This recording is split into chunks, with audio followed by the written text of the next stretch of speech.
Hi there, welcome to this tutorial. Before we begin, kindly subscribe to my channel, like the video and share it with your friends. So in this tutorial, we'll continue solving Cambridge IGCSE Mathematics Paper 2 Extended, Variant 2-2, October-November 2018, question number 16 onwards.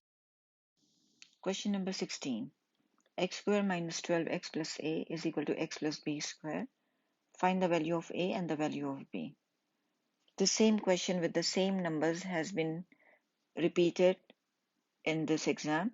This has previously come in June 2017, paper 4-3. Okay, let's solve it. It can be solved in two ways, either by completing the square or by expanding the brackets. In this case, we'll expand the brackets. You need to know how to expand the brackets using the identity. That is really helpful. A plus b square is equal to a square plus 2ab plus b square. We have x plus b squared, so we'll just replace the x with a with x. So x squared plus 2bx plus b squared. If you don't know the identity, then we will expand the brackets by writing the brackets 2 times, as it is to the power of 2. X multiplied by x is x squared. X multiplied by b is bx. And then b multiplied by x is bx plus b multiplied by b squared. That will give us the same thing when you simplify. X squared plus 2bx plus b squared.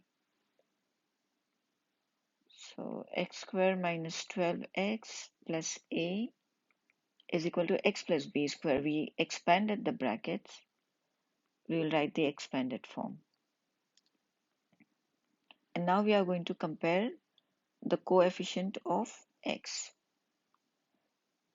What does a coefficient mean? Compare coefficient of x. The number which is before x. What is before x? Negative 12. And after equal, what is before x? 2b. Therefore, negative 12 divided by 2 is b.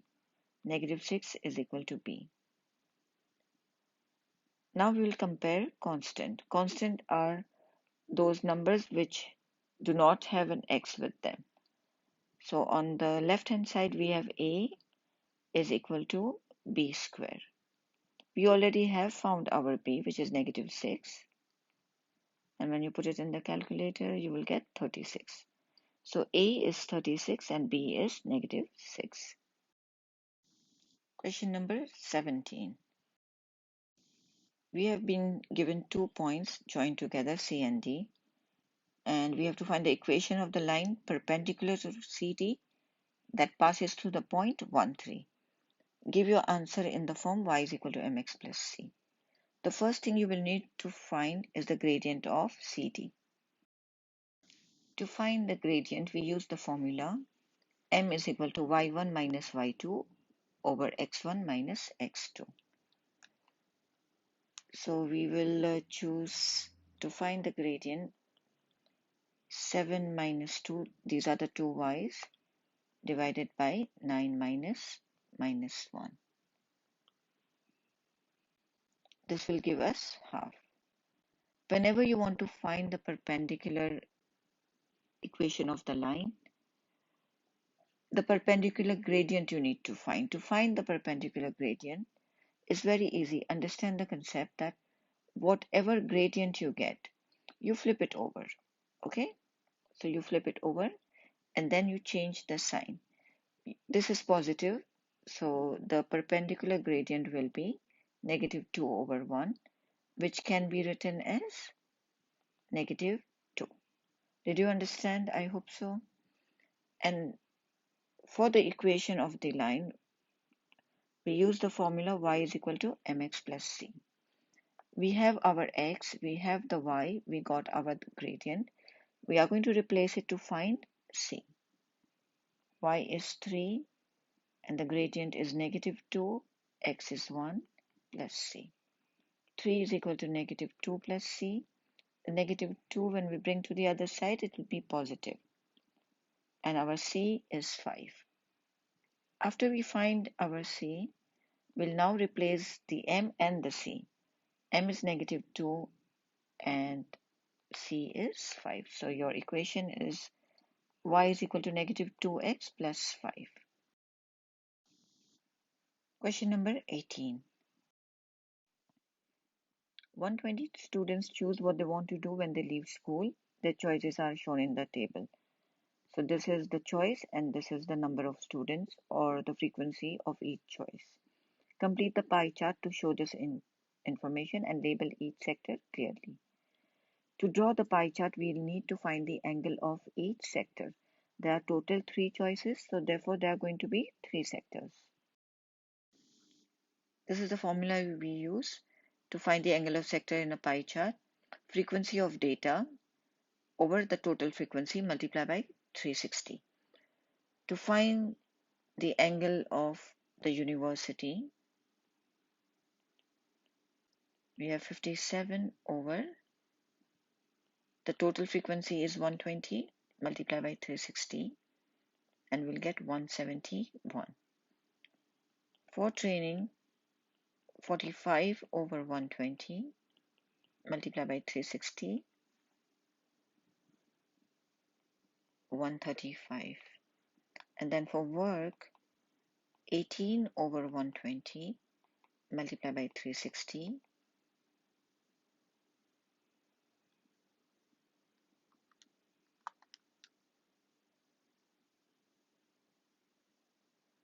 is 54.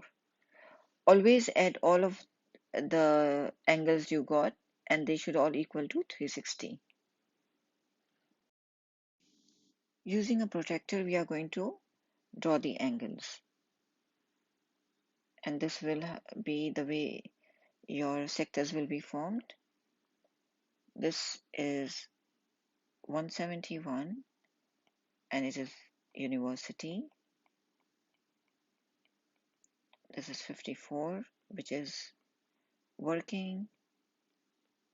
And the third sector is training, which is 135.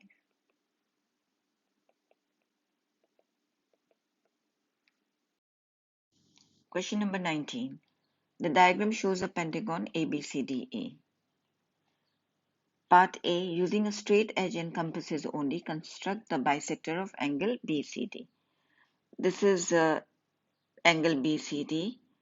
To make the angle bisector, first we are going to make an arc here, and then with the same compass length, make an arc here. Then from this point, make an arc here, and from this point, make an arc here, and then join the center of the arc with C. That's how you will get your angle bisector. This is how your angle bisector will look like. Draw the line from the center of the arc to C. Next, draw the locus of the points inside the pentagon that are 3 cm from E. E is a point. Whenever you want to draw the locus of a point, it's like drawing a circle with the radius. In this case, they have said 3 centimeters, so the radius 3 centimeters. But we want only inside the pentagon, not outside. So it will be like this. This is 3 centimeters from E. And part C, shade the region inside the pentagon that is less than 3 centimeters from E and nearer to DC than to BC.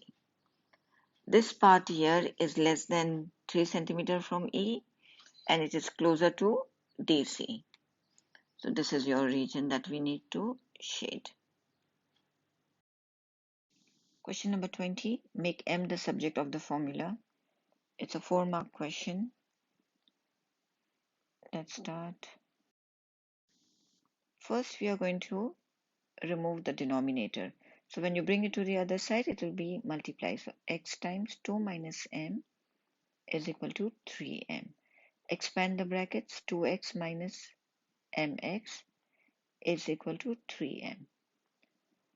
You want to make x the subject, right? So bring all the, m the subject. So bring all the m on one side. 2x is equal to 3m plus mx. What is common now? m is common. So factorize the m out. And what are you left with? 3 plus x. This is a multiply. When you bring to the other side, it will be a divide. So therefore, m is equal to 2x over 3 plus x. Question number 21. So this is a mensuration question.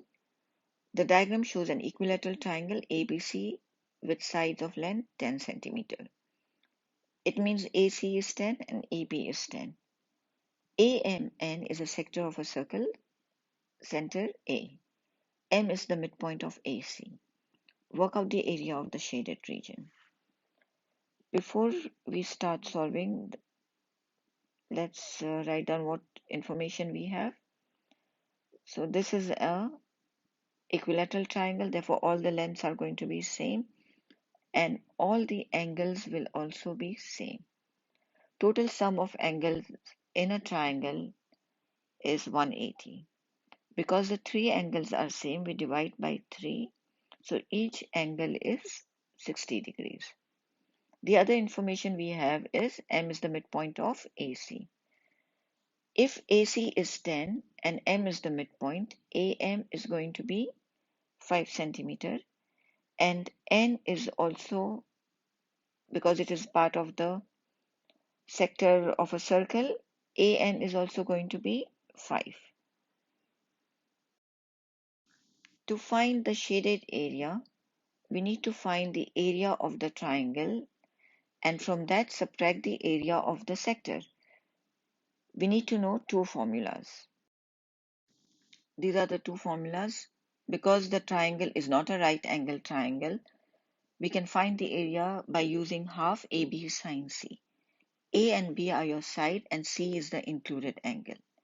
And to find the area of a sector, we use the formula theta over 360. Theta is your angle, which is 60 in this case, multiply by pi r square, and r is your radius. So let's write down all the numbers that we have. First, area of triangle. So area of triangle is half times 10 times 10 multiplied by sine 60. And from that we'll subtract area of sector, which is theta over 360 means 60 over 360 multiplied by pi multiplied by r square. And what is our radius? 5. This whole thing plug in the calculator to get your answer. We'll get 30.21 rounded to one decimal place, 30.2 square centimeter. Question number 22. We have been given a cuboid and the length, the width and the height has been given to us. Calculate the angle between the line AB and the horizontal base of the cuboid. So this is the horizontal base of the cuboid and this is the angle we need to find. To find that, we will need to find this length first. Always remember that it's a cuboid. So all the corners, wherever there's a corner, it makes an angle of 90 degrees. So you have this triangle here. This is your A, 16.2 and 5.5. You want to find this length here. It's opposite the right angle. It means we have to use the Pythagoras theorem, which is a square plus b square is equal to c square. C is your hypotenuse. Replace the a and the b. 16.2 square plus 5.5 square is equal to c square root the answer, because we don't want c square, we want c. 17.1 is equal to c, so this is 17.1. Now we have a new triangle A and B. The height is given to us as 8. This side we found 17.1 and we need to find the angle here. Again, because it is a corner, it's going to be a 90 degree triangle. To find, you have the opposite and adjacent. So if you have opposite and adjacent, we use 10. So 10a is equal to 8 over 17.1. Therefore, a is equal to 10 inverse 8 over 17.1, which will give us 25.07. We'll round it to one decimal place, which is 25.1 degrees. That is the angle between the line AB and the horizontal base of the cuboid. Question number 23. Part A, write 56 as a product of its prime factors. 56 is an even number, so we can divide it by 2. I'm using a factor 3 here, but you can use another method also. So 2 times 28 will give us 56. 2 is a prime number, so circle it. And then 28 can be found by 2 times 14. Again, 2 is a prime number, circle it. 14 we can find by 2 times 7. 2 and 7 are both prime numbers. So 56 is equal to 2 times 2 times 2 times 7.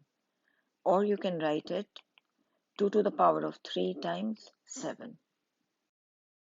Part B, find the lowest common multiple of 56 and 42. You already have found the prime factors of 56. Now let's find the prime factors of 42. 2 times 21 will give us 42. 2 is a prime number. And 3 times 7 will give us 21. 3 and 7 are both prime numbers. Let's write down both the factors. Prime factors of 56 are 2 times 2 times 2 times 7, and of 42, 2 times 3 times 7. What is common in 56 and 42? Circle them. The numbers that we have circled, we are going to write it as 1. Therefore, LCM of 56 and 42, 2 and 7, we'll write it as 1. And the other numbers which are left, 2, 2 and 3, we'll multiply them. This will give us the least common multiple, and that is 168. Question number 24. We have been given a cumulative frequency diagram, and 80 students each spent completing their homework is recorded. The cumulative frequency diagram shows the results. This is the time in minutes, and this is the cumulative frequency. Let's read the first part of the question. Use the cumulative frequency diagram to find an estimate of the median. The total frequency is 80. Therefore, 80 divided by 2 is 40.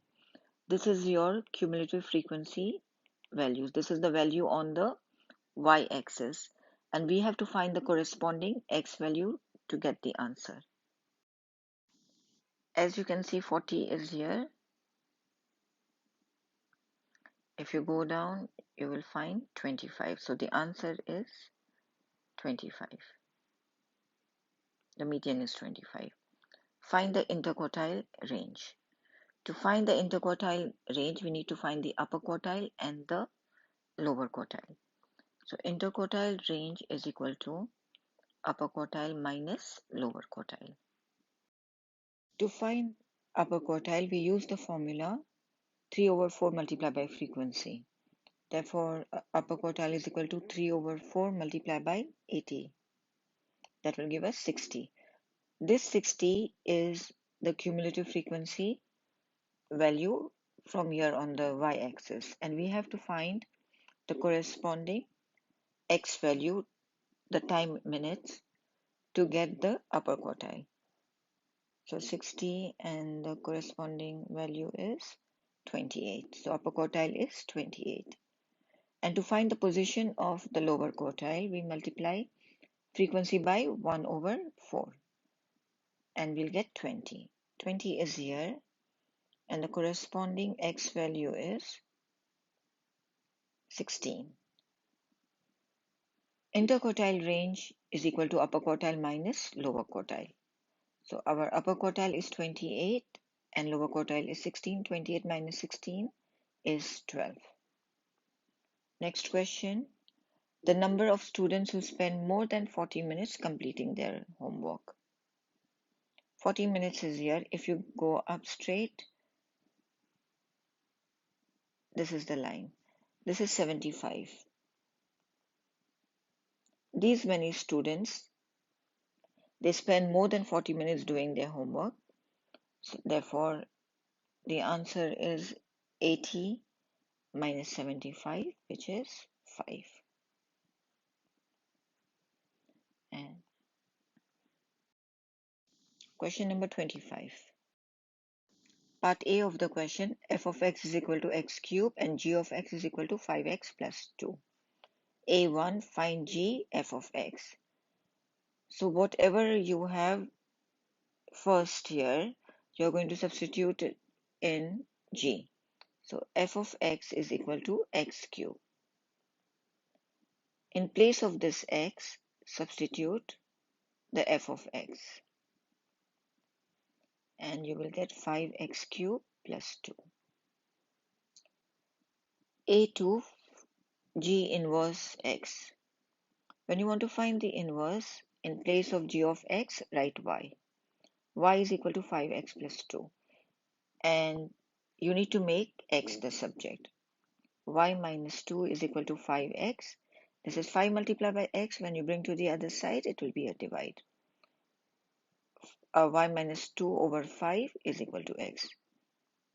After this step, in place of x, write g inverse x. Substitute the y with x. So we found the inverse of g. In B, h of x is equal to x square plus 1. Find the value of a when h negative 2 is equal to 21. So in place of x, we'll substitute negative 2. Square, remember to put a bracket, plus 1, and the value of this is 21. Negative 2 square is equal to 4a plus 1 is equal to 21. 4a is equal to 21 minus 1. 4a is equal to 20. Divide by 4, we'll get a is equal to 5. This brings us to the end of this video. I hope I've been able to help you. Thank you for watching. Kindly subscribe to my channel, like the video, and share it with your friends.